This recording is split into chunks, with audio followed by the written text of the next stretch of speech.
Brought to you by NBC बेअरिंग, भारताची पहिली बेअरिंग उत्पादक।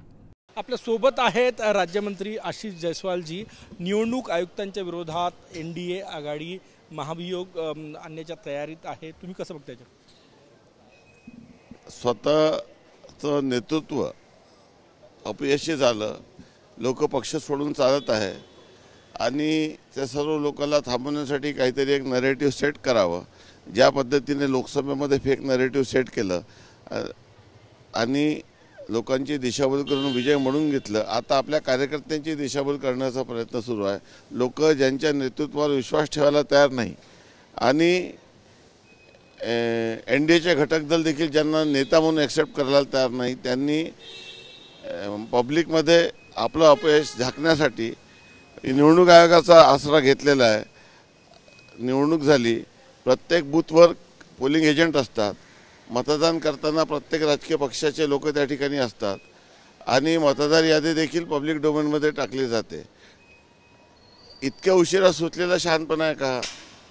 मतदान झाल्यानंतर आज 6 महिने 8 महिने झालेले आहे, इतक्या उशिरा हा कुठून हा जावई शोध लावलेला आहे, हा देखील एक महत्त्वाचा प्रश्न आहे। आणि हे सर्व खोटं भ्रम परत जनतेमध्ये पसरवण्याचा प्रयत्न आहे, परंतु पब्लिकला सर्व गोष्टी कळून चुकल्या आहे। सत्यता ही आहे की आताही निवडणूक आहे, जर जे काही असेल तर तुम्ही न्यायालयात जायला पाहिजे। कोणी न्यायालयात जायला तयार नाही, कोणी आरोप करून ओपन चॅलेंज स्वीकारायला तयार नाही आणि विनाकारण लोकांमध्ये भ्रम निर्माण करण्याचा प्रयत्न या ठिकाणी सुरू आहे। लोकसभा निवडणुकीमध्ये संविधान बदलणार असा एक नॅरेटिव्ह सेट करण्यात आला, त्याचा बऱ्यापैकी फटका महाराष्ट्रासह इतर राज्यांमध्ये महायुतीला बसलेला आहे।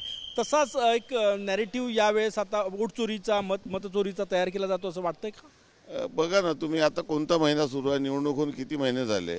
पहिले म्हणाले की EVM गडबड आहे, आता म्हणाले की मतदार यादीमध्ये घोड आहे।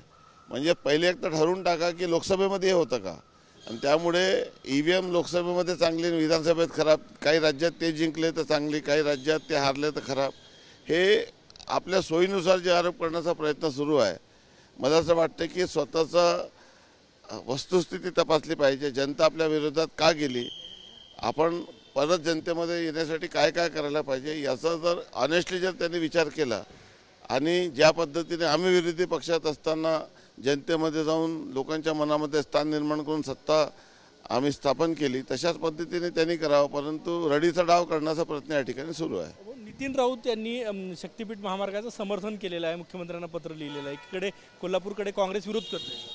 आता सध्या काँग्रेसमध्ये कोण कोणाच्या कंट्रोलमध्ये नाही आहे, ज्याच्या मनात आलं तो तशा पद्धतीने वागत आहे। नेतृत्व हा आता कंट्रोल करण्यासारखा राहिलेला नाही आहे, त्यामुळे प्रत्येक विषयावर वेगवेगळे मतमतांतरच होतात। पावसामुळे मोठं नुकसान झालं शेतीचं, मराठवाडा असो, पश्चिम विदर्भ असो, विदर्भातही तुमच्याकडे कृषी राज्यमंत्री पद आहे। सर्वेचं कधीपर्यंत अहवाल जाणार, मदत कधी मिळणार? नाही, सर्वेक्षण ऑलरेडी सांगितलेलं आहे। माननीय मुख्यमंत्री महोदय काल वॉर रूममध्ये बसले होते, त्यांनी सर्व आढावा घेतलेला आहे आणि माननीय मुख्यमंत्री महोदयांनी सर्व सूचना दिलेल्या आहे। जे काही शेतकऱ्यांचं नुकसान आहे त्याला प्रचलित धोरणानुसार आपण NDRF SDRFमध्ये पैसे आरक्षित ठेवतो, त्यानुसार आपण शेतकऱ्यांना योग्य ती मदत करू। मदत मिळणार लवकरात लवकर? प्रचलित पद्धत आहे, आपले पैसे आपण राखीव ठेवतात आणि NDRF SDRFच्या निकषाला मदत करतो, गरज पडली तर त्याच्या बाहेर जाऊन मदत करतो। खूप खूप धन्यवाद। Cameraman Sachin सयामसह Gajanan Mate, TVN Marathi, Nagpur. Brought to you by NBC बेअरिंग, भारताची पहिली बेअरिंग उत्पादक।